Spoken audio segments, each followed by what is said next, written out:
बहुत समय पहले राजा भोज उज्जैन नगर पर राज्य करते थे।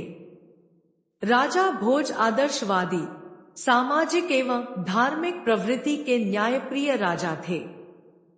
समस्त प्रजा उनके राज्य में सुखी एवं संपन्न थी। संपूर्ण भारतवर्ष में उनकी प्रसिद्धि दूर दूर तक फैली हुई थी।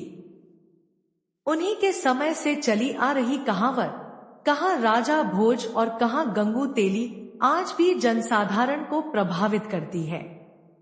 उज्जैन नगरी में कुम्हारों की एक चर्चित बस्ती थी। इस बस्ती के कुम्हार मिट्टी से आकर्षक और मनमोहक बर्तन बनाते थे। उनके द्वारा बनाए बर्तनों और आश्चर्यजनक कार्यों को दूसरे राज्यों में बड़े ही सम्मानपूर्वक देखा जाता था। यही कारण था कि इस बस्ती के सभी कुम्हार संपन्न और सम्मानित थे। कुम्हारों की इस बस्ती के आसपास मिट्टी के छोटे बड़े टीले थे, जिनकी मिट्टी बड़ी सुगंधित और चिकनी थी। राजा भोज के शासनकाल में प्रत्येक व्यक्ति संपन्न एवं सुखी था। कृषि भी होती थी और किसी भी प्रकार की कोई कमी न थी। इसी बस्ती में कई वर्षों से एक गडरिया भी काम करता था, जिसका नाम सूरजभान था। सूरजभान के घर से कुछ ही दूरी पर उसका एक घनिष्ठ मित्र रहता था। दोनों पड़ोसी होने के साथ साथ एक दूसरे से इतना प्यार करते थे कि एक दूसरे के लिए अपनी जान तक दे सकते थे। लेकिन एक बार छोटे बच्चों के मध्य झगड़े को लेकर दोनों में अनबन हुई तो दोनों की दोस्ती दुश्मनी में बदलती चली गई। लेकिन सूरजभान ने अच्छे अवसर की तलाश कर फिर से दोस्ती को सहज बना दिया। लेकिन दूसरे गांव का एक व्यक्ति उनकी दोस्ती से नफरत करता था और उनकी दोस्ती तुड़वाना चाहता था, किंतु उसे कोई मौका नहीं मिल रहा था। सूरजभान और उसके दोस्त को उस व्यक्ति के ईर्ष्यालु स्वभाव की कोई परवाह नहीं थी। वे दोनों 10-10 आदमियों पर भारी पड़ सकते थे। दोनों बड़े आराम से गांव के आसपास के क्षेत्र के लोगों के पशुओं को चराया करते थे। एक दिन कुम्हार जब मिट्टी खोद रहा था तो मजबूत ईंट, मूर्तियां और घर गृहस्थी का बहुत सारा सामान निकल आया। समस्त राज्य में यही चर्चा थी कि कभी वहां किसी राजा का दरबार था। वह महल भयानक भूकंप के कारण देखते ही देखते तबाह हो गया। धीरे धीरे इस मिट्टी के ऊंचे टीले पर कुम्हारों ने अपनी बस्ती बना ली। इसका मुख्य कारण यहाँ की चिकनी और लोचदार मिट्टी थी। सूरजभान का एक लड़का था, जिसका नाम चंद्रभान था। चंद्रभान भी सामाजिकता में अपने पिता के पद चिन्हों पर ही चल रहा था। वह भी अपने पिता की तरह लोगों की भलाई करता था और सभी से मैत्रीपूर्ण व्यवहार करता था। जब लोग टीले की खुदाई करके उसमें मिलने वाले सामान को उठाकर ले जाने की कोशिश करते तो चंद्रभान उस सामान के बारे में कहता कि धरती मां से प्राप्त वस्तुओं पर जनता का समान अधिकार है। कोई भी व्यक्ति इन सामानों को व्यक्तिगत नहीं मान सकता और ये सभी में बराबर बराबर बंटनी चाहिए। लोग उसकी बातों का उपहास उड़ाते थे और मूर्ख कहकर उस पर हंसते थे। चंद्रभान शरीर में तो कमजोर था, किंतु दिमागी ताकत में वह किसी से कम नहीं था। वह प्रत्येक दिन टीले पर जाता और लोगों को खुदाई में मिलने वाले सभी सामानों को बराबर बराबर हिस्सों में बांटता। धीरे धीरे लोग उसका सम्मान करने लगे थे। उसका यह स्वभाव देखकर कुछ लोग स्वार्थवश उससे नफरत करने लगे। कुछ लोग कभी कभी उससे नजरें बचाकर टीले से मिट्टी खोदकर मूल्यवान वस्तुओं की चोरी जैसा कार्य भी कर लेते थे। मगर सबसे बड़ी आश्चर्य की बात यह होती थी कि जब चंद्रभान को चोरी से खुदाई करने वाले लोगों का पता चलता तो वह उन लोगों से सामान वापस लेकर सामान का पुनः बंटवारा कर देता था। धीरे धीरे चंद्रभान के इस तरीके की चर्चा पूरे राज्य में फैलने लगी कि चंद्रभान एक न्यायप्रिय बाला लड़का है। गांव के समस्त लोगों ने उसको अधिक सम्मान देना शुरू कर दिया। चंद्रभान की सभी बातें ज्ञान ध्यान की होती थी। वह लोगों को टीले पर एकत्रित कर लेता और उन्हें ज्ञान ध्यान की बातें बताता था। सभी लोग ध्यान लगाकर उसकी बातों को सुना करते थे। कभी कभी गांव के लोगों के बीच अन्य गांव के लोग भी शामिल हो जाया करते थे और उसकी बातें सुनकर राज्य के अन्य लोगों से भी चर्चा करते।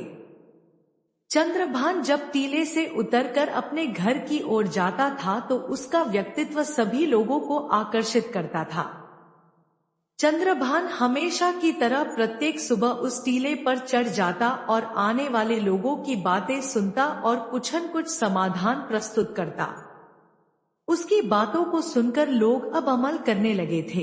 एक दिन चंद्रभान ने आने वाले लोगों से एक सवाल किया कि हमारे राज्य का राजा कौन है? तो कुछ लोगों को राजा का नाम तक याद नहीं था। किसी ने तो उसका चेहरा भी नहीं देखा था, बल्कि एक ने कहा, जब हमारे गांव में राजा आया तो पूरे गांव की फसल सैनिकों के आने से बर्बाद हो गई और पूरे गांव को साल भर भूखा मरना पड़ा। चंद्रभान ने लोगों की बातें सुनकर कहा कि राजा वह होता है जो मुसीबत के समय ही काम नहीं आता, बल्कि मुसीबत आने से पहले ही कुछ न कुछ बंदोबस्त कर देता है। लोगों के मन में चंद्रभान की बात कुछ अटपटी लगी कि उसको राजा भोज के विषय में कुछ भी नहीं बोलना चाहिए था। गांव के लोगों की समस्या सुलझाना एक अलग बात है और पूरे राज्य की देखरेख करना दूसरी बात है। अब गांव वालों को डर लगने लगा कि यदि चंद्रभान की बातें राजा भोज तक पहुंच गई तो इसे अवश्य ही फांसी पर लटका दिया जाएगा।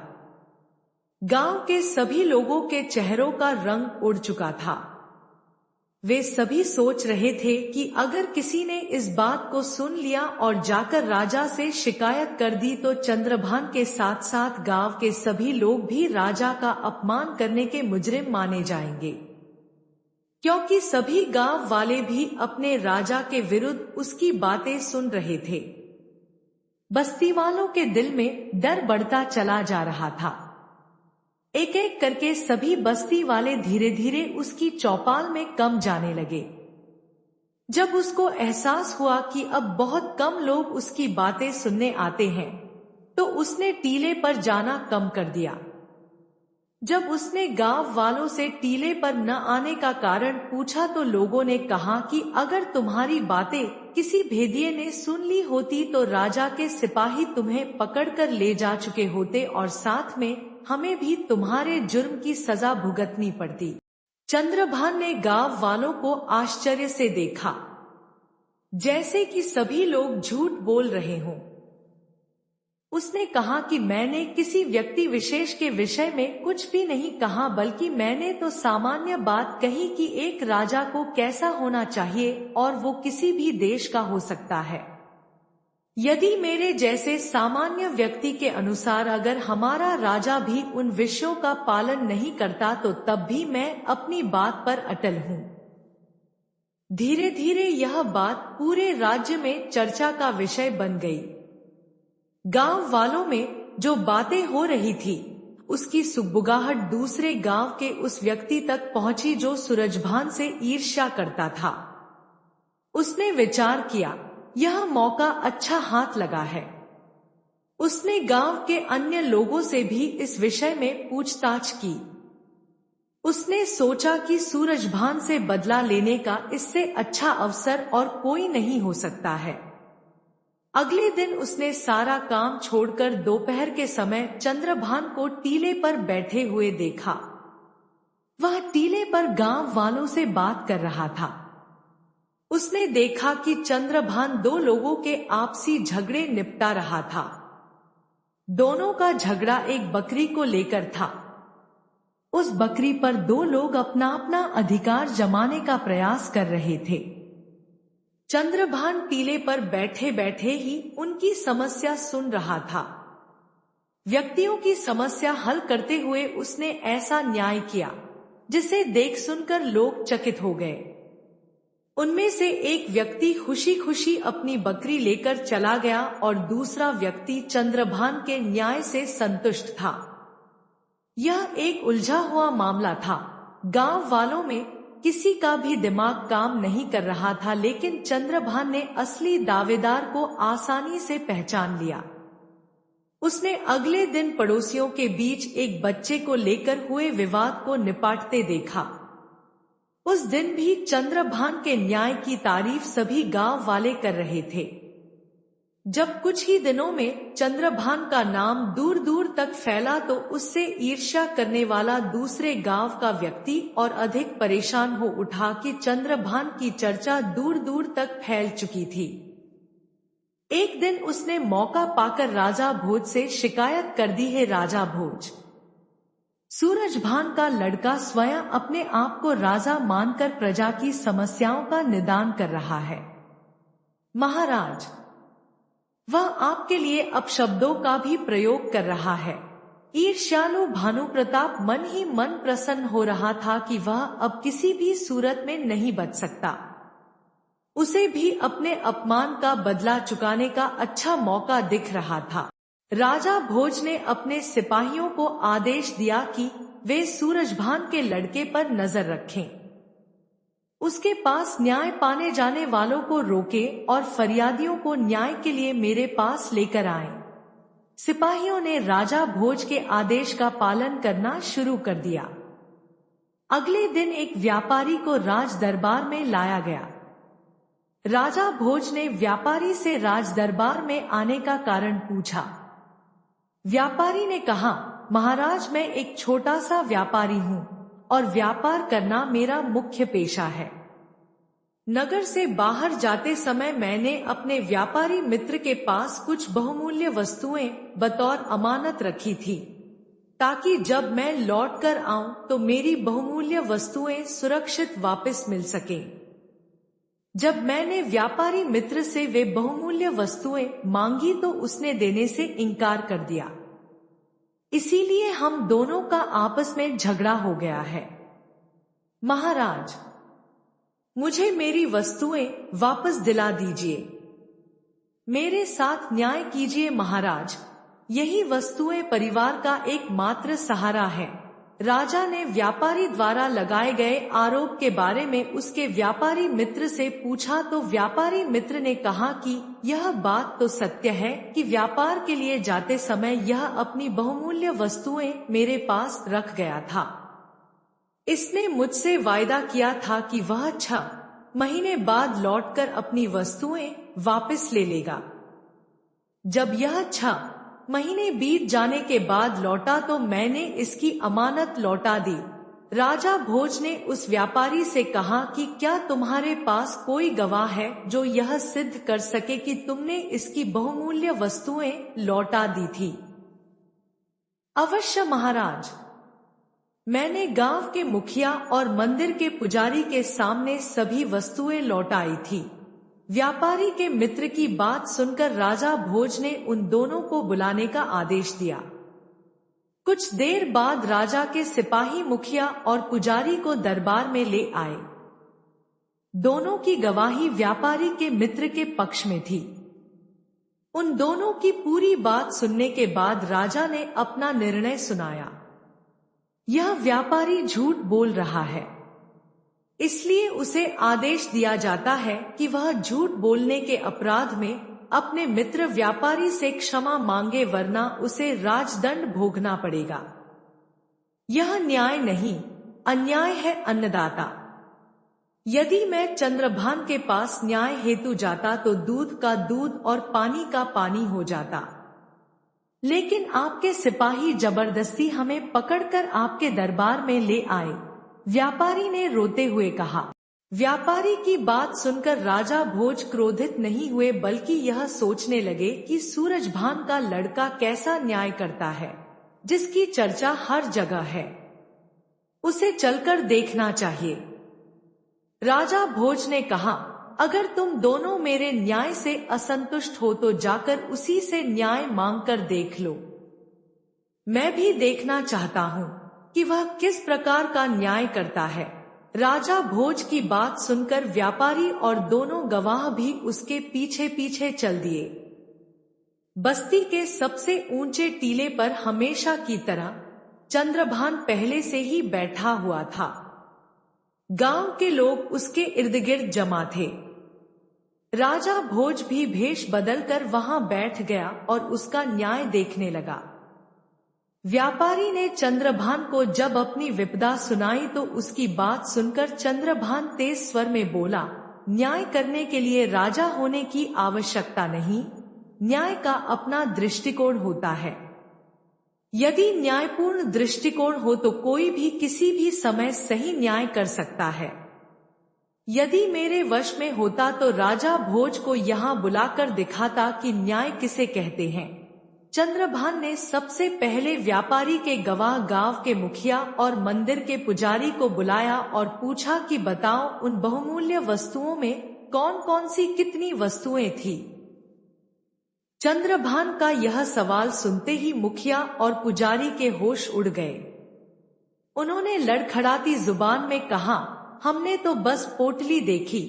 व्यापारी के मित्र से चंद्रभान ने कहा कि तुमने तो कहा था कि उन दोनों को दिखाकर बहुमूल्य वस्तुएं लौटा दी थी। अरे तुम तो एक बेईमान इंसान हो। दोनों को झूठी गवाही देने के लिए किस प्रकार का सौदा किया था। व्यापारी मित्र बुरी तरह कांपने लगा, उसकी टांगें लड़खड़ाने लगी।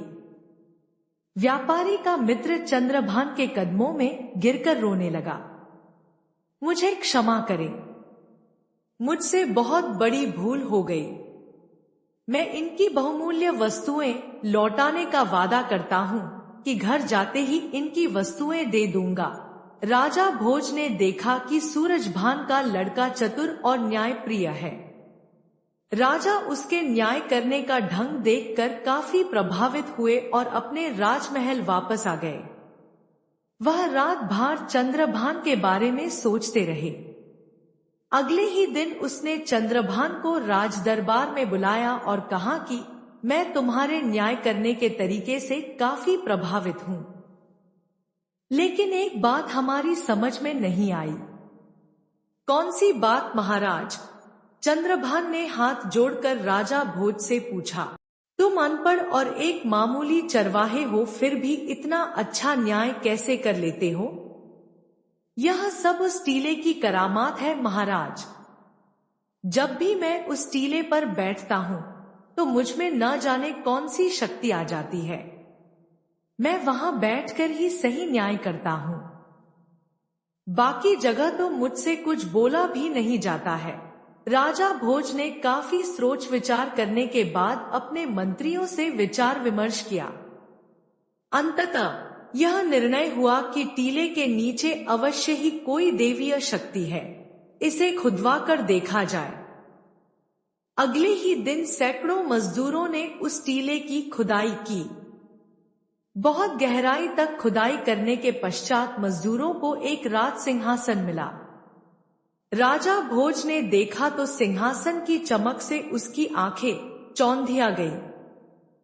उनके सामने सोने चांदी एवं रत्नों से जड़ा हुआ बहुमूल्य सिंहासन था। राजा भोज के आदेश पर सिंहासन को राजमहल लाया गया। सिंहासन को साफ किया गया। सफाई के बाद वह और निखर गया। इतना सुंदर सिंहासन अभी तक किसी ने भी नहीं देखा था। सिंहासन के चारों ओर 8-8 पुतलियां बनी थी। पुतलियां इतनी सजीव लगती थी मानो अभी बोल पड़ेंगी। राजा भोज ने इस सिंहासन पर बैठने के लिए एक दिन निश्चित किया और उस दिन दरबार में जश्न का सा माहौल बना हुआ था। राजा भोज जैसे ही सिंहासन पर बैठने के लिए आगे बढ़े तभी सिंहासन में जड़ी सभी 32 पुतलियां राजा भोज को देखकर हंसने लगी। राजा भोज ने सहमकर अपने कदम पीछे खींच लिए और उन पुतलियों से पूछा, पुतलियों तुम सब मुझे देखकर एक साथ क्यों हंस रही हो? राजा भोज का प्रश्न सुनकर एक पुतली रत्नमंजरी राजा भोज को कुछ बताने के लिए आगे आई। क्या राजा भोज सच में सिंहासन पर बैठ पाएंगे? और क्या पुतलियां उन्हें कोई महत्वपूर्ण संदेश देने वाली हैं? जानने के लिए हमारे अगले भाग को जरूर देखें।